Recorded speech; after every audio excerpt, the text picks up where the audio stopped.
আপনি যদি গ্রহণ না করতে চান গ্রহণ করবেন না। এখন আপনি আরো দুটো জিজ্ঞেস করছেন, আপনি আমাকে প্রতারিত করছেন। আপনার বলা উচিত ছিল 10টা প্রশ্ন আছে, আমি বলবো পরে আসুন। আপনি সত্যবাদী হতে চান না, শাহাদা বলবেন না। শুধু দাঁড়ান, শুনুন আমার কথা শুনুন। আপনি বলেন না, আমি বলবো। আপনি কি আমাকে বোকা বানাতে চেষ্টা করছেন? এতে মিথ্যা এবং সত্য শিক্ষা সমস্যা নয়। আমার নাম ড্যান ভিক্টর কিউ। আমি তারাবা রাজ্য থেকে এসেছি। আমি ইউটিউবে আপনার বক্তব্য শুনেছি। আজ আপনার সাথে এখানে থাকা আমার জন্য সৌভাগ্যের। আমার প্রশ্নটা হলো, একজন খ্রিস্টান হিসেবে আমি একটি খ্রিস্টান পরিবারে বড় হয়েছি, আমি একটি আন্তধর্মীয় পরিবারে বড় হয়েছি এবং আমার ঘনিষ্ঠ বন্ধুরাও মুসলিম। আমি খ্রিস্টান এবং মুসলিম উভয়েরই ভালোবাসায় ঘেরা পরিবেশে বড় হয়েছি। আমার কাছে এটা খুব পরিষ্কার যে উভয় ধর্মে, খ্রিস্টান ও মুসলিম উভয় ধর্মেই ভালো কিছু আছে। আমার ফুপু, আমি বলেছিলাম এটা খুব পরিষ্কার যে উভয় ধর্মে ভালো কিছু আছে, খ্রিস্টান এবং মুসলিম। আমার একজন ফুপু, একমাত্র ফুপু, তিনি একজন মুসলিম। আমার বাবা খ্রিস্টান এবং তিনি খুব স্নেহময়ী। আমার মুসলিম বন্ধুরা আমাকে এতটাই ভালোবাসা দেখিয়েছে যে আমি তাদের বলেছিলাম আমি মুসলিম হতে চাই। আমি ধর্মান্তরিত হওয়ার কথা ভাবছিলাম। তারপর আমি তাদের সাথে মসজিদে যেতে শুরু করি, শিক্ষাগুলো শুনতে থাকি। সেখান থেকে একদিন বসে চিন্তা করলাম, ঠিক আছে, প্রশ্ন হলো যদি আমাদের বিশ্বাস একে অপরের বিরোধী না হয়, যদি আমাদের বিশ্বাস একে অপরের বিরোধী না হয়, যদি আমাদের পথ প্রদর্শক ব্যক্তিত্বরা যেমন নবী মোহাম্মদ ও যিশু, যদি তাদের নির্দেশনা, যদি তাদের শিক্ষা একে অপরের বিরোধী না হয়, তবে কেন আমরা আমাদের শক্তি একটি সাধারণ লক্ষ্য অর্জনে ব্যয় করি না? যেমন আমি বলছি, যদি যিশুর শিক্ষা এবং মোহাম্মদের শিক্ষা একে অপরের সাথে সাংঘর্ষিক না হয়, তবে কেন আমরা এখন এই শক্তিকে সেই প্রধান বিষয়গুলো অর্জনে কাজে লাগাই না যা তারা শিখিয়েছিলেন? যিশু শিখিয়েছিলেন ভালোবাসা, সম্মান, সম্প্রীতি সম্পর্কে, এবং একইভাবে মোহাম্মদ সাল্লাল্লাহু আলাইহি ওয়াসাল্লাম শিখিয়েছিলেন ভালোবাসা, সম্মান, সম্প্রীতি, একাত্মবদ্ধতা সম্পর্কে। তাই আমার প্রশ্ন হলো, কেন আমরা এখন এই শক্তিকে একত্রিত করে একে অপরকে সেই সব বিষয় সম্পর্কে শেখাই না যা নবী শিখিয়েছিলেন বিতর্কের বদলে? কেন আমরা একে অপরের বিশ্বাসে হস্তক্ষেপ না করে মানবতার সেবা, দারিদ্র্য দূরীকরণ, রোগবালাই, অবিচার, দুর্নীতির বিরুদ্ধে লড়াই করার দিকে মনোযোগ দিই না? এ বিষয়ে আপনি কি মনে করেন? খুব ভালো প্রশ্ন ভাই, খুব ভালো একটি প্রশ্ন করেছেন। তিনি একজন খ্রিস্টান, তিনি বলছেন যে নবী মোহাম্মদ এবং যিশুর শিক্ষা যদি সাংঘর্ষিক না হয়, যদি তারা একমত হন, তবে কেন আমরা আমাদের সমস্ত প্রচেষ্টাকে সম্প্রীতি এবং শান্তির জন্য একত্রিত করি না বিতর্কের বদলে? আমি খ্রিস্টান মিশনারিদের এটা জিজ্ঞেস করছি, কেন খ্রিস্টান মিশনারিরা যিশু খ্রিস্টের, তার উপর শান্তি বর্ষিত হোক, শিক্ষা থেকে দূরে সরে যাচ্ছে? আমার মতে যিশু এবং নবী মোহাম্মদের শিক্ষা একই। খ্রিস্টান মিশনারিরা যিশুর জ্বালা শিক্ষা অনুসরণ করছে না। কিভাবে? খুব ভালো প্রশ্ন, কিভাবে? ইসলামই একমাত্র অখ্রিস্টান ধর্ম যা যিশু খ্রিস্টে, তার উপর শান্তি বর্ষিত হোক, কে বিশ্বাস করাকে ইমানের একটি অপরিহার্য অংশ করে তুলেছে। কোন মুসলিম, একজন মুসলিম যদি যিশু খ্রিস্টের কথা বিশ্বাস না করেন তাহলে তিনি মুসলিম নন। আমরা বিশ্বাস করি যে তিনি ছিলেন আল্লাহ সুবহানাহু ওয়া তাআলার অন্যতম একজন মহান নবী। আমরা বিশ্বাস করি যে তিনি কোনো পুরুষের হস্তক্ষেপ ছাড়াই অলৌকিকভাবে জন্মগ্রহণ করেছিলেন, যেটা এখনকার অনেক মডার্ন খ্রিস্টানরা বিশ্বাস করে না। আমরা বিশ্বাস করি যে তিনি আল্লাহর অনুমতিতে মৃতকে জীবিত করেছিলেন। আমরা বিশ্বাস করি যে তিনি আল্লাহর অনুমতিতে জন্মান্ধর কুষ্ঠরোগীদের সুস্থ করেছিলেন। খ্রিস্টান এবং মুসলিমরা আমরা একসাথে যাচ্ছি, কিন্তু বিশ্বাসের ফাটলটা কোথায়? বিশ্বাসের ফাটলটা হলো, অধিকাংশ খ্রিস্টান বলে যে যিশু খ্রিস্ট, তার উপর শান্তি বর্ষিত হোক, তিনি ঈশ্বর হওয়ার দাবি করেছিলেন, তিনি ছিলেন ঈশ্বর। আসলে আপনি যদি বাইবেল পড়েন, সম্পূর্ণ বাইবেলে একটাও দ্ব্যর্থক উক্তি নেই যেখানে যিশু খ্রিস্ট, তার উপর শান্তি বর্ষিত হোক, নিজে বলেছেন যে আমি ঈশ্বর, অথবা যেখানে তিনি বলেছেন যে আমার উপাসনা করো। আপনি যদি বাইবেলের যে কোনো জায়গা থেকে কোনো দ্ব্যর্থক উক্তি, কোনো অস্পষ্টতা মুক্ত উক্তি দেখাতে পারেন যেখানে যিশু খ্রিস্ট, তার উপর শান্তি বর্ষিত হোক, নিজে বলেছেন যে আমি ঈশ্বর, অথবা তিনি বলেছেন আমার উপাসনা করো, আমি ডক্টর জাকির নায়েক, আমি এখনই খ্রিস্টান ধর্ম গ্রহণ করতে প্রস্তুত। আমি অন্য মুসলিম ভাইদের পক্ষ থেকে বলছি না, আমি তুলনামূলক ধর্মতত্ত্বের একজন ছাত্র। আমি আমার মাথায় গ্লেটিনে রাখতে প্রস্তুত। আমি বাইবেল পড়েছি, সেখানে নেই, একটাও দ্ব্যর্থক উক্তি নেই। এবং আমি পুনরায় বলছি, যদি কোনো খ্রিস্টান একটাও দ্ব্যর্থক উক্তি, একটা অস্পষ্টতা মুক্ত উক্তি দেখাতে পারেন যেখানে যিশু খ্রিস্ট, তার উপর শান্তি বর্ষিত হোক, নিজে বলেছেন যে আমি ঈশ্বর, অথবা তিনি বলেছেন উপাসনা করো, আমি খ্রিস্টান ধর্ম গ্রহণ করতে প্রস্তুত। নিজে মানে এটা লাল রঙের হতে হবে। রেড লেটার বাইবেল নামে একটা কিছু আছে, আপনি জানেন। রেড লেটার বাইবেল মানে যীশুখ্রিস্ট নিজে যা কিছু বলেছেন সেগুলো লাল রঙে লেখা আছে। সুতরাং আপনি কোথাও পাবেন না যেখানে যীশুখ্রিস্ট তার উপরে শান্তি বর্ষিত হোক নিজে বলেছেন যে আমি ঈশ্বর, অথবা যেখানে তিনি বলেছেন উপাসনা করো। আসলে যদি বাইবেল পড়েন, যীশুখ্রিস্ট তার উপর শান্তি বর্ষিত হোক গসপেল অফ জন চ্যাপ্টার 14 অধ্যায় 28 অনুচ্ছেদে বলেছেন যে আমার পিতা আমার চেয়ে মহান। গসপেল অফ জন চ্যাপ্টার 10 অধ্যায় 29 অনুচ্ছেদে আমার পিতা সবার চেয়ে মহান। গসপেল অফ ম্যাথু চ্যাপ্টার 12 অধ্যায় 28 অনুচ্ছেদে আমি ঈশ্বরের আত্মার সাহায্যে শয়তানকে তাড়িয়ে দিই। গসপেল অফ লুক চ্যাপ্টার 11 অধ্যায় 20 অনুচ্ছেদে আমি ঈশ্বরের আঙুল দিয়ে শয়তানকে তাড়িয়ে দিই। গসপেল অফ জন চ্যাপ্টার 5 অধ্যায় 30 অনুচ্ছেদে আমি নিজে থেকে কিছুই করতে পারি না, যেমনটা আমি শুনি তেমনটাই বিচার করি, আমার বিচার ন্যায় যত, কারণ আমি আমার নিজের ইচ্ছা খুঁজি না, বরং আমি তার ইচ্ছা খুঁজি যিনি আমাকে পাঠিয়েছেন। যে কেউ বলে আমি আমার নিজের ইচ্ছা খুঁজি না বরং সর্বশক্তিমান ঈশ্বরের ইচ্ছা খুঁজি, সে একজন মুসলিম। তাহলে যীশুখ্রিস্ট তার উপর শান্তি বর্ষিত কখনোই মুসলিম হিসেবে কোনো ঈশ্বরত্বের দাবি করেননি। গসপেল অফ ম্যাথিউ চ্যাপ্টার 5 অধ্যায় 17 থেকে 19 অনুচ্ছেদে স্পষ্ট উল্লেখ করা হয়েছে। এটা বলছে যে মনে করো না যে আমি আইন এবং নবীদের ধ্বংস করতে এসেছি। এখন এই সবগুলো লাল রঙে লেখা আছে। আপনি যদি বাইবেল খোলেন, এই সবগুলো লাল রঙে লেখা আছে, মানে যীশুখ্রিস্ট নিজে বলেছিলেন গসপেল অফ ম্যাথিউ চ্যাপ্টার 5 অধ্যায় 17 থেকে 19 অনুচ্ছেদে যে মনে করো না যে আমি আইন এবং নবীদের ধ্বংস করতে এসেছি। আমি ধ্বংস করতে আসিনি বরং পূর্ণ করতে এসেছি। এবং যতক্ষণ না আকাশ আর পৃথিবী বিলীন হয়ে যায়, আইনের একটা কণা পর্যন্ত বিলীন হবে না যতক্ষণ না সব পূর্ণ হয়। আর যদি কেউ এই আদেশগুলোর মধ্যে ছোট একটাও ভঙ্গ করে এবং মানুষকে তেমনটাই শেখায়, তাকে স্বর্গের রাজ্যে সবচেয়ে ছোট বলা হবে। আর যে কেউ এই আদেশগুলো পালন করবে এবং মানুষকে তা শেখাবে, তাকে স্বর্গের রাজ্যে মহান বলা হবে। যতক্ষণ না তোমাদের ধার্মিকতা ব্যবস্থাপিকা এবং ফরিসীদের ধার্মিকতাকে অতিক্রম করে, তোমরা কোনোভাবেই স্বর্গে প্রবেশ করবে না। এটা বাইবেলের কিং জেমস ভার্সনের গসপেল অফ ম্যাথিউ চ্যাপ্টার 5 অধ্যায় 17 থেকে 20 অনুচ্ছেদের হুবহু উদ্ধৃতি। এটা চমৎকার। যতক্ষণ না তোমাদের ধার্মিকতা ব্যবস্থাপিকা এবং ফরিসীদের ধার্মিকতাকে অতিক্রম করে, তোমরা জান্নাতে যাবে না। মানে তোমাকে মুসার আগের সবকিছু শিখতে হবে যে ঈশ্বর এক, তার কোনো উপমূর্তি নেই এবং কোনো মূর্তি নেই। এটা স্পষ্টভাবে উল্লেখ করা হয়েছে। এখন এই সব যীশুখ্রিস্টের বাণী, এটা যীশুখ্রিস্টের বাণী না, কিন্তু এটা বুক অব অ্যাক্টস চ্যাপ্টার 2 অধ্যায় 22 অনুচ্ছেদে উল্লেখ করা হয়েছে যে হে ইসরায়েলীরা শোনো, নাসারেতের যীশু তোমাদের মধ্যে ঈশ্বর দ্বারা অনুমোদিত একজন মানুষ, অলৌকিক কাজ চিহ্ন আর বিস্ময়ের মাধ্যমে যা ঈশ্বর তার মাধ্যমে তোমাদের মধ্যে করেছিলেন এবং তোমরা তা সাক্ষী ছিলে। নাসারেতের যীশু তোমাদের মধ্যে ঈশ্বর দ্বারা অনুমোদিত একজন মানুষ, অলৌকিক কাজ আর চিহ্ন আর বিস্ময়ের মাধ্যমে যা ঈশ্বর তার মাধ্যমে তোমাদের মাঝে করেছিলেন। আর যখন যীশু খ্রিস্টকে জিজ্ঞেস করা হলো প্রথম আদেশটা কি, তিনি উত্তর দিয়েছিলেন গসপেল অব মার্ক চ্যাপ্টার 12 অধ্যায় 29 অনুচ্ছেদে, যেটা মুসা বলেছিলেন যে শোনো হে ইসরায়েলীরা, প্রভু আমাদের ঈশ্বর একমাত্র প্রভু। তাহলে আপনি যা বলছেন আমিও তাই বলছি, কিন্তু আপনাদের খ্রিস্টান মিশনারিরা উল্টোটা করছে। তারা শ্রোতাদের কাছে যীশু খ্রিস্টের সম্পর্কে ভুল কথা শেখাচ্ছে। বাইবেলে কোথাও যীশু ঈশ্বরত্বের দাবি করেননি। কেন তারা বলে যীশু ঈশ্বর? কেন তারা বলে যীশু ঈশ্বর? তাহলে এটা মিলছে না, এটা কোরআনের সাথে মিলছে না, এটা বাইবেলের সাথে মিলছে না। তারা মানুষকে দিগ্ভ্রান্ত করছে। যীশু কখনোই ঈশ্বরত্বের দাবি করেননি। তাহলে আমার যুক্তি হলো, আমি আপনার সাথে একমত, যা কোরআন এবং বাইবেলের সাথে মিলে যায় আমরা তাই মেনে চলি, কিন্তু কোরআন কখনো বলে না যীশু ঈশ্বর। তাহলে কেন তারা মানুষকে বিভ্রান্ত করছে? আপনি কি বাইবেলে একটা দ্ব্যর্থক উক্তি, একটা অস্পষ্টতা মুক্ত উক্তি দেখাতে পারেন যেখানে যীশু খ্রিস্ট নিজে বলেছেন যে ঈশ্বর? আপনি কি বিশ্বাস করেন যীশু ঈশ্বর? আমি আপনাকে জিজ্ঞেস করছি ভাই।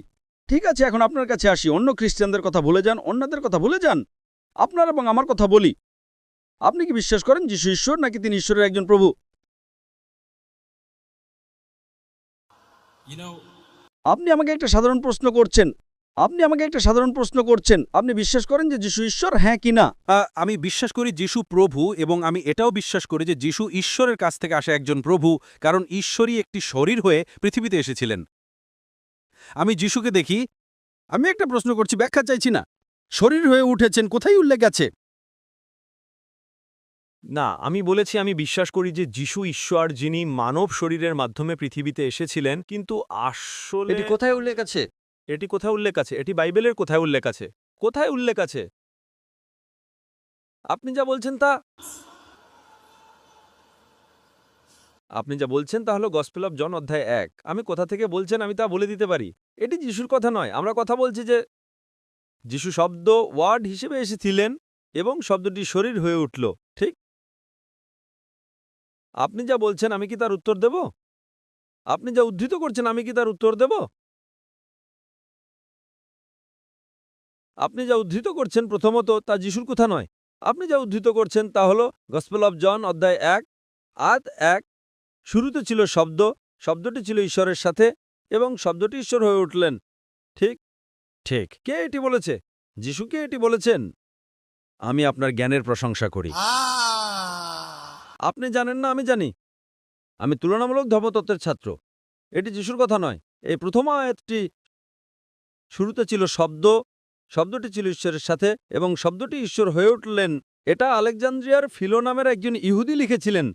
তিনি যীশুখ্রিস্টের জন্মের আগে এবং জনের আগে এটি লিখেছিলেন এবং তিনি এর কোনো ঈশ্বরত্ব আরোপ করেননি। যিনি লিখেছেন তিনি জনও নন, তিনি যিশুও নন, তিনি আলেকজান্দ্রিয়ার ফিলো নামে একজন ইহুদি। আপনি ইতিহাস পড়লে জানতে পারবেন, ঠিক আছে? এখন আপনি বলছেন যে শব্দটি ঈশ্বর হয়ে উঠেছিল, তার মানে যিশু ঈশ্বর। এখন বিশ্লেষণ করি, ঠিক আছে? আমি শব্দকে ঈশ্বর হিসেবে বসাতে পারি যদি আপনার যুক্তির খাতিরে মেনে নেই। আপনি বলছেন শব্দটি ঈশ্বর, যিশু ঈশ্বর, ঠিক? আপনি বলেছেন যিশু শব্দ ছিলেন, তিনি শরীর হয়ে উঠলেন, তিনি ঈশ্বর। তো চলুন শব্দকে ঈশ্বর দিয়ে প্রতিস্থাপন করি। তাহলে শুরুতে ছিল ঈশ্বর, ঈশ্বর ছিলেন ঈশ্বরের সাথে, ঈশ্বর ঈশ্বর হয়ে উঠলেন। কোনো অর্থই হয় না। যাই হোক, আমি আপনাকে বলি, আপনি জানেন বাইবেল গ্রিক এবং আরামাইক ভাষায় লেখা, ইংরেজিতে নয়। সত্য ঈশ্বরের জন্য শব্দটি বড় হাতের জি দিয়ে গডের জন্য শব্দটি হল হোথিওস, যার অর্থ দা গড, এবং ছোট হাতের জি দিয়ে কিছু একটা আছে যার অর্থ একজন ধার্মিক ব্যক্তি। বড় হাতের জি দিয়ে দা গড এবং ছোট হাতের জি দিয়ে এই গডলি পার্সন, একজন ধার্মিক ব্যক্তি, ঠিক আছে? যেমন বাইবেল বলে মূসাকে ফেরাউনের কাছে একজন ঈশ্বর হিসেবে পাঠানো হয়েছিল। ঈশ্বর মানে একজন নবী। সত্য ঈশ্বরের জন্য ছোট হাতের জি ব্যবহৃত শব্দটি হল হোথিওস। ছোট হাতের জি ঈশ্বরের জন্য গ্রিক শব্দটি হল টনোস। তাই শুরুতে ছিল শব্দ, শব্দটি ছিল ঈশ্বরের সাথে, সেই ঈশ্বর হলেন হোথিওস, আসল ঈশ্বর। শুরুতে ছিল শব্দ, শব্দটি ছিল ঈশ্বরের সাথে এবং শব্দটি ঈশ্বর হয়ে উঠলেন। পরবর্তী ঈশ্বরটি হল পনস, মানে একজন ছোট ঈশ্বর, যেমন মূসা ঈশ্বরের নবী। আপনি বুঝতে পারছেন? তাই বাইবেল অনুযায়ীও এটি বলে শুরুতে ছিল শব্দ, শব্দটি ছিল সত্য ঈশ্বরের সাথে এবং শব্দটি একজন নবী হয়ে উঠলেন। তাই যিশু একজন নবী এবং সেই নবী শরীর হয়ে উঠলেন।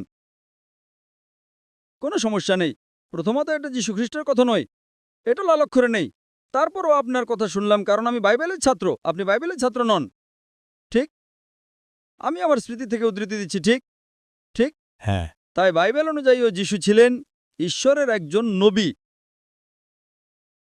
তাই আমি আপনাকে একটা সাধারণ প্রশ্ন করছি, বাইবেলের যে কোনো জায়গা থেকে একটিও দ্ব্যর্থমুক্ত উক্তি, একটিও অস্পষ্টতা মুক্ত উক্তি দেখান যেখানে যিশু বলেছেন আমি ঈশ্বর অথবা আমার উপাসনা করো, আমি খ্রিস্টান ধর্ম গ্রহণ করতে প্রস্তুত। যদি আপনি না পারেন, আপনার ইসলাম ধর্ম গ্রহণ করা উচিত। ইসলাম ধর্ম গ্রহণ করা মানে যিশুকে ঈশ্বরের নবী হিসেবে বিশ্বাস করা, ঈশ্বর নয়। আমার এটা নিয়ে কোনো সমস্যা নেই, মাশাআল্লাহ, কোনো সমস্যা নেই। কিন্তু আমার এখনো ধৈর্য আছে। তাই আপনি মেনে নিতে সমস্যা নেই যে যিশু একজন নবী, ঠিক? আমার এটা নিয়ে কোনো সমস্যা নেই। খুব ভালো। এখন আপনার প্রশ্ন কি? আপনার প্রশ্ন কি? আরও একটি প্রশ্ন। আমি আপনাকে যে প্রশ্নটা করতে চাই, কিন্তু তার আগে আমি আপনাকে জানাতে চাই যে ইসলাম এবং খ্রিস্টান ধর্মের প্রতি আমার গভীর শ্রদ্ধা এবং ভক্তি আছে। মাশাআল্লাহ, ঠিক আছে। শুধুমাত্র মৌখিক শ্রদ্ধার কোনো ওজন নেই। কি? মৌখিক শ্রদ্ধার কোনো ওজন নেই, এটা বাস্তব হতে হবে। মৌখিক শ্রদ্ধা কেবল মুখে বলা, এটা বাস্তবে হতে হবে। না না না, হ্যাঁ, এটা হতে হবে ভাই, চালিয়ে যান। যেটা হচ্ছে ধর্ম পরিবর্তন নিয়ে আমার প্রশ্ন। আমার প্রশ্ন হচ্ছে কোনো মানুষ এক ধর্ম থেকে অন্য ধর্মে ধর্মান্তরিত হওয়ার ব্যাপারে। আমার প্রশ্ন হচ্ছে কোনো মানুষ এক ধর্ম থেকে অন্য ধর্মে ধর্মান্তরিত হওয়ার ব্যাপারে। এবং প্রশ্নটা হচ্ছে আমাদের এমন উদাহরণ আছে যেখানে মানুষ খ্রিস্টান থেকে ইসলামে ধর্মান্তরিত হচ্ছে। কাল সকালে উঠে দেখবেন এক খ্রিস্টান ধর্মান্তরিত হয়ে আপনি একজন মানে আপনার এমন উদাহরণ আছে যেখানে কেউ ইসলাম থেকে খ্রিস্টানে ধর্মান্তরিত হবে? কাল সকালে উঠে দেখবেন এক খ্রিস্টান ধর্মান্তরিত হয়ে আমি ভাইকে সরাসরি আমাকে জিজ্ঞাসা করতে বলেছি যাতে আমি শুনতে পারি এবং পুনরাবৃত্তি করতে পারি যেখানে আমার মাইক্রোফোনটা ভালো শোনা যায়। ভাই বললেন তার ইসলামের প্রতি গভীর ভালোবাসা আছে এবং তিনি তার হৃদয়ের গভীর থেকে ইসলামকে শ্রদ্ধা করেন। এক বন্ধু তাকে ডেকেছিল। তিনি প্রশ্ন করছেন, কোনোদিন একজন মুসলিম খ্রিস্টান ধর্মে ধর্মান্তরিত হয়, কখনো কখনো খ্রিস্টান ইসলাম ধর্মে ধর্মান্তরিত হয়, আমাদের কেন ধর্মান্তরিত হওয়া উচিত? কারণটা কি? ঠিক আছে, আপনার মূল প্রশ্ন হলো কেন আপনার ধর্মান্তরিত হওয়া উচিত? কেন আমরা এক ধর্মকে অন্য ধর্মের চেয়ে কাঙ্ক্ষিত ভালো মনে করব? এটাই প্রশ্ন। এখন আপনি একটা স্কুলে যান যেখানে শেখায় 2+2 = 3, অন্য স্কুল শেখায় 2+2 = 4, তৃতীয় স্কুল শেখায় 2+2 = 5। এখন প্রথম স্কুলের ছাত্র স্কুল নম্বর 2-এ যায়। প্রথম স্কুল শেখায় 2+2 = 3, দ্বিতীয় স্কুল শেখায় 2+2 = 4, তৃতীয় স্কুল শেখায় 2+2 = 5। ভাই কোনটা সঠিক, প্রথম নাকি দ্বিতীয় নাকি তৃতীয়? আমি আপনাকে জিজ্ঞেস করছি, আপনি গণিত জানেন, কোনটা সঠিক, প্রথম দ্বিতীয় নাকি তৃতীয়? তৃতীয় সঠিক। যে স্কুল শেখায় 2+2 = 4 সেটাই সঠিক, কারণ আপনি গণিত জানেন। ধর্মের ব্যাপারে আমি ধর্ম ভালো জানি, গণিতের ব্যাপারে আপনি ভালো। তাই যদি কোনো ব্যক্তি স্কুল 1 থেকে স্কুল 2-এ যায় সে কি ঠিক করছে না? না। যদি কোনো ব্যক্তি স্কুল 1 থেকে স্কুল 2-এ পরিবর্তন করে সে কি ঠিক করছে না? না। স্কুল নাম্বার 1 সে স্কুল নাম্বার 2-এ যোগ দেয়। প্রথম স্কুল শেখায় 2+2 = 3, প্রথম স্কুল শেখায় 2+2 = 3, সে স্কুল ছেড়া দিয়ে দ্বিতীয় স্কুলে যোগ দেয় যা শেখায় 2+2 = 4। ভালো না? ভালো না? ঠিক। সঠিক সঠিক। তাহলে স্কুল নাম্বার 2 শেখায় 2+2 = 4, তাই স্কুল 1-এর ছাত্র স্কুল 1 ছেড়ে দিয়ে স্কুল 2-এ যোগ দেয়। ভালো ছাত্র না? ভালো ছাত্র না? স্কুল 3-এর একজন ছাত্র যা শেখায় 2+2 = 5, সে স্কুল ছেড়ে স্কুল 2-এ যোগ দেয়। ভালো না সঠিক? সঠিক। এখন এক ছাত্র স্কুল 2 থেকে পরিবর্তন করে স্কুল 1-এ যায়। সে 2+2 = 4 শেখার স্কুল ছেড়ে দিয়ে কারো দ্বারা বিভ্রান্ত হয়ে সে সেই স্কুলে যোগ দেয় যা বলে 2+2 = 1। সে কি সঠিক না ভুল? ভুল। সঠিক। তাই একইভাবে যারা ইসলাম ত্যাগ করে খ্রিস্টান ধর্ম গ্রহণ করছে তারা ভুল, এবং যারা খ্রিস্টান ধর্ম ত্যাগ করে ইসলামে আসছে তারা সঠিক। কেন? আল্লাহ বলেন কোরআনে সূরা আল ইমরান অধ্যায় নম্বর 3 আয়াত 19-এ, ঈশ্বরের নিকট একমাত্র মনোনীত ধর্মই হলো ইসলাম, এবং ঈশ্বরের সকল নবী আদম, নূহ, ইব্রাহিম, মুসা, যিশু, মুহাম্মদ তাদের উপর শান্তি বর্ষিত হোক, তারা শিক্ষা দিয়েছেন ঈশ্বর এক। এখন কেউ যদি আসে আর আপনাকে ভুল জিনিস শেখায়, না ঈশ্বর 3-এর মধ্যে এক, ঈশ্বর শরীর হয়ে উঠলেন, এটা আল্লাহ শিক্ষার অংশ নয়। এটা এমনকি বাইবেলের শিক্ষার অংশ নয়। এটা চার্চ যেটা শেখাচ্ছে, যদিও বাইবেল পরিবর্তিত হয়েছে, এটা সঠিক আকারে নেই। তবু আমি আপনাকে বাইবেল থেকে প্রমাণ দিতে পারি যে যিশু কখনোই ঈশ্বরের দাবি করেননি, এবং আমি আপনাকে অনেক রেফারেন্স দিয়েছি। তাই এখন আপনি একমত হয়েছেন যে যিশু একজন নবী, মেনে নিতে আপনার কোনো সমস্যা নেই। খুব ভালো। আমি আপনাকে প্রশ্ন করছি, আপনি কি বিশ্বাস করেন যে প্রফেট মুহাম্মদ একজন প্রফেট? বিশ্বাস করেন? খুব ভালো। কিন্তু আপনি কি বিশ্বাস করেন? আপনি কি বিশ্বাস করেন প্রফেট মুহাম্মদকে ঈশ্বরের একজন নবী হিসেবে বিশ্বাস করেন? খুব ভালো। তাহলে ইসলামের স্কুলে প্রবেশ করার জন্য আপনার দুটো জিনিসের প্রয়োজন। 1 নম্বর, বিশ্বাস করেন ঈশ্বর আছেন, এক ঈশ্বর, এবং বিশ্বাস করেন যে অন্য কেউ ঈশ্বর নন। যিশুও নন, মুহাম্মদও নন, মুসাও নন, আদমও নন। 1 নম্বর। 2 নম্বর, বিশ্বাস করেন প্রফেট মুহাম্মদ এবং যিশু হবে ঈশ্বরের নবী। যদি আপনি এই দুটো জিনিস বিশ্বাস করেন তাহলে আপনি ইসলামের স্কুলে ভর্তি হতে পারেন। আপনি কি নিজেকে ইসলামের স্কুলে ভর্তি করতে চান? কিন্তু আপনাকে একটা প্রশ্ন করি, এখন মোবাইলের দিকে তাকাবেন না, মোবাইলের দিকে তাকাবেন না, একটা প্রশ্ন করি, আপনি বিশ্বাস করেন যে এক ঈশ্বর আছেন? আপনি বিশ্বাস করেন যে এক ঈশ্বর আছেন? হ্যাঁ, আমি বিশ্বাস করি এক ঈশ্বর আছেন। এবং আপনি বিশ্বাস করেন যিশু ঈশ্বরের একজন নবী? হ্যাঁ, আমি বিশ্বাস করি যে যিশু ঈশ্বরের একজন নবী। আমি বিশ্বাস করি। আপনি কি বিশ্বাস করেন যে নবী মুহাম্মদ ঈশ্বরের একজন নবী? হ্যাঁ, আমি বিশ্বাস করি নবী মুহাম্মদ। হ্যাঁ, তা আপনি যদি এটা বিশ্বাস করেন তবে আমার মতে আপনি একজন মুসলিম। তাহলে একজন ব্যক্তি মুসলিম হওয়ার জন্য এই দুটি ন্যূনতম জিনিসের প্রয়োজন।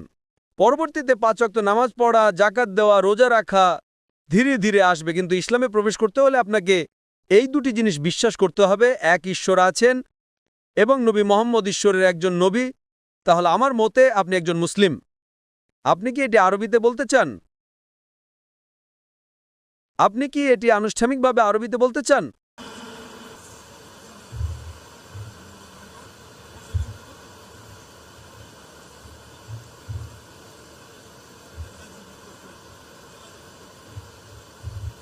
ভাই দেলাজ ভিক্টর তিনি একমত যে এক ঈশ্বর আছেন, তিনি একমত যে যিশু ঈশ্বরের একজন নবী, তিনি এটাও একমত যে নবী মোহাম্মদ ঈশ্বরের একজন নবী। তিনি ইসলাম গ্রহণের আগে একটা প্রশ্ন করতে চান, একটা প্রশ্ন। তিনি বললেন আপনি 2+2=4, 2+2=3, 2+2=5 উদাহরণ দিয়েছেন, ওটা বাদ দিন। আপনি কি আমাকে কোরআনে দেখাতে পারেন কোথায় বলা হয়েছে যে কে খ্রিস্টান হওয়ার যোগ্য আর কে মুসলিম হওয়ার যোগ্য? খুব ভালো, খুব ভালো। এখন কোরআন বলে যে যিশুর আদি অনুসারীরাই মুসলিম। আল্লাহ সূরা ইমরান অধ্যায় 3 আয়াত 52 আগের আয়াতে বলেন যে যিশুর সাহায্যকারীরা, এবং যিশু বলেছিলেন আমি মুসলিম। তাহলে যিশুর প্রকৃত বিশ্বাসীরা কোরআন বলে মুসলিম, কিন্তু কোরআন এটাও বলে যে সেই লোকেরা যারা বিভ্রান্ত হয়েছে, উদাহরণস্বরূপ আমি কোরআনের আয়াত উদ্ধৃত করেছি কিন্তু পুরোটা নয়, সূরা ইমরান 3 অধ্যায় 110, কুনতুম খায়রা উম্মাতিন উখরিজাত লিন-নাস তা'মুরুনা বিল মা'রুফ ওয়া তানহাউনা আনিল মুনকার ওয়া তু'মিনুনা বিল্লাহ। হে মুসলিমরা, তোমরাই হলে সর্বোত্তম জাতি যা মানবজাতির জন্য আবির্ভূত হয়েছে। সৎ কাজের আদেশ দাও এবং অসৎ কাজে নিষেধ করো এবং আল্লাহর প্রতি বিশ্বাস রাখো। এবং আয়াতটা চলতে থাকে, ওয়ালাউ আহমানা আহলুল কিতাব লাকানা খায়রুল লাহুম। যদি আহলে কিতাবরা ঈমান আনতো তবে তাদের জন্য ভালো হতো। যদি খ্রিস্টান এবং ইহুদিরা ঈমান আনতো তবে তাদের জন্য ভালো হতো। মিনহুমুল মুমিনিন ওয়া আকসারুহুমুল ফাসিকিন। তাদের মধ্যে কিছু আছে যারা বিশ্বাসী, তোমার মতো, কিন্তু অধিকাংশই সীমা লঙ্ঘনকারী। মিনহুমুল মুমিনিন, among them তাদের মধ্যে কিছু আছে যারা বিশ্বাসী মানে মুসলিম, কিন্তু অধিকাংশই ফাসিক, সীমা লঙ্ঘনকারী। এবং আল্লাহ উদাহরণ দিচ্ছেন, আল্লাহ সেই লোকদের উদাহরণ দিচ্ছেন যারা বিভ্রান্ত। লাকাদ কাফারাল্লাযিনা ক্বালু ইন্নাল্লাহা হুয়াল মাসীহ ইবনে মারইয়াম। তারা বলছে তারা কুফরি করছে, মানে এই বিভ্রান্ত খ্রিস্টানরা তারা ধর্মনিন্দা করছে যারা বলে যিশুই আল্লাহ। ওয়া ক্বালাল মাসীহ, কিন্তু সেই ইয়া বনি ইসরাইল ও চিলড্রেন অফ ইসরাইল উবুদুল্লাহ ওয়াশিফ আল্লাহ রাব্বি ওয়া রাব্বুকুম। আমার প্রভু এবং তোমাদের প্রভু, ইন্নাহু মায়শরিক বিল্লাহ, যে কেউ আল্লাহর সাথে শরীক করে ফাকাদ হারামা আলাইহিল জান্নাহ, আল্লাহ তার জন্য জান্নাত হারাম করবেন ওয়া মা বাহুন নার ওয়া মা লিযালিমিন মিন আনসার, এবং আগুন হবে তার বাসস্থান এবং পরকালে তার কোনো সাহায্যকারী থাকবে না। তাই এই আয়াতটি খ্রিস্টানদের কথা বলছে, কিছু যারা বিশ্বাসী আপনার মতো, যারা বিশ্বাস করে যে যিশু ঈশ্বর নন, তিনি ঈশ্বরের একজন নবী, যারা এটাও বিশ্বাস করে যে ঈশ্বর এক, এবং যারা নবী মোহাম্মদকে নবী হিসেবে বিশ্বাস করে, কিন্তু অধিকাংশ তারা বিভ্রান্ত। আমার আপনাকে একটা প্রশ্ন করার আছে। আপনি বলেছেন একটা লাইনে আরো লোক আছে। ভাই আপনাকে হতে হবে। হ্যাঁ, 5 জন লোক অপেক্ষা করছে, আমাদের এত সময় নেই। ঠিক আছে, শুধু 1 সেকেন্ড। অনেক লোক অপেক্ষা করছে, তাদের বুঝতে হবে। যিশু খ্রিস্টের শিক্ষায় বিশ্বাস করেন? আপনি কি বিশ্বাস করেন? যিশুর শিক্ষায় বিশ্বাস করেছিলেন? আমি যিশুর সত্য শিক্ষায় বিশ্বাস করি, মিথ্যা শিক্ষায় নয়। এতে মিথ্যা এবং সত্য শিক্ষা আছে। অবশ্যই আমি আপনাকে বলেছি মিথ্যা এবং সত্য।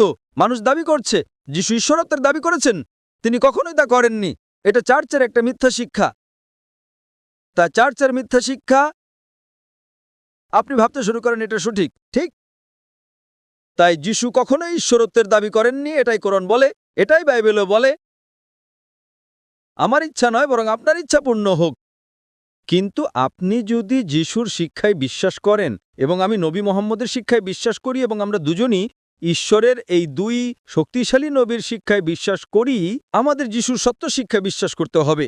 আমি আপনাকে বলেছি, একজন মুসলিম ততক্ষণ মুসলিম হতে পারে না যতক্ষণ না সে যিশু খ্রিস্টকে তার উপর শান্তি বর্ষিত বিশ্বাস করে।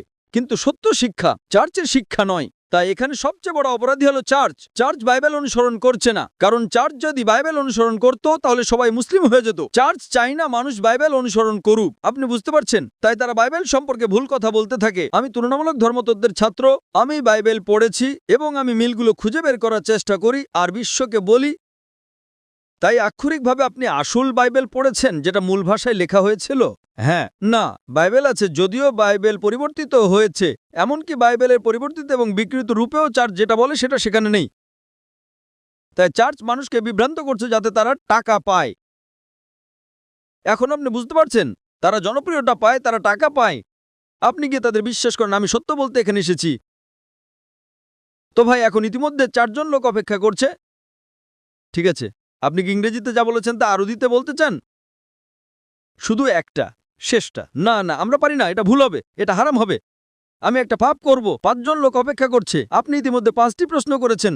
ঠিক আছে, তাই আমাকে হতে হবে, আপনি না, আমাকে দয়ালু হতে হবে। আমি 2টি প্রশ্ন করেছি। আপনি বলেছেন আমাকে দয়ালু এবং ন্যায়পরায়ণ হতে হবে, এটা ভুল হবে। ঠিক আছে, ঠিক আছে। হ্যাঁ, প্রশ্নোত্তর পর্বে আপনি অপেক্ষা করতে পারেন। আমি তাদের সাথে যোগ দিয়ে ফিরে আসব। না না, পরে। কিন্তু আপনি কি জনসমক্ষে শাহাদা বলতে চান? এখন আপনি বলেছেন আপনি বলবেন, আমি 2 বার বলবো, এবং তারপর আপনি বলেন না আমি বলবো, আপনি বলেন না আমি বলবো। আপনি কি আমাকে বোকা বানাতে চেষ্টা করছেন? না না না না না। ঠিক আছে, তাই আমার প্রশ্ন, আপনি কি আরবিতে শাহাদা বলতে চান?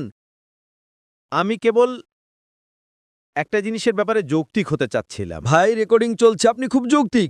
না, আপনি আমাকে বলেছিলেন। একটা প্রশ্ন আমি উত্তর দিয়েছি, দ্বিতীয় প্রশ্নের উত্তর দিয়েছি, তৃতীয় প্রশ্নের উত্তর দিয়েছি। আপনি যদি না করতে চান করবেন না। আমি আপনাকে জোর করছি না। না না না না। আমি আপনাকে জোর করছি না, রেকর্ডিং আছে। আপনি খুব সৎ ছিলেন। নিচে আমরা আলোচনার অনুমতি দেই না। শুধু দাঁড়ান, শুনুন, আমার কথা শুনুন।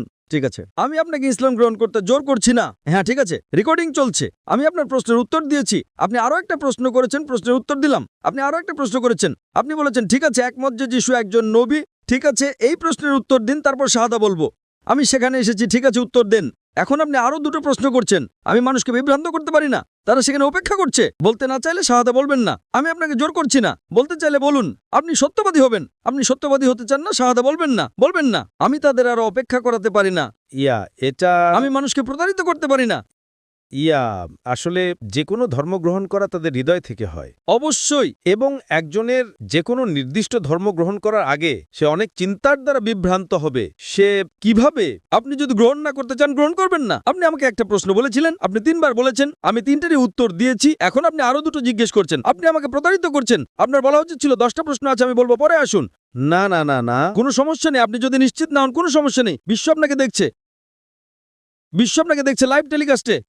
কিন্তু একটা জিনিস আছে। দয়া করে সময় নষ্ট করবেন না, অন্য লোকেরা আছে। আপনি শাহাদা বলতে চাইলে বলুন, না বলতে না চাইলে বলবেন না। হ্যাঁ, কোনো সমস্যা নেই, বলবেন না আমি ভুল করেছি, দুঃখিত, এবং চলে যান।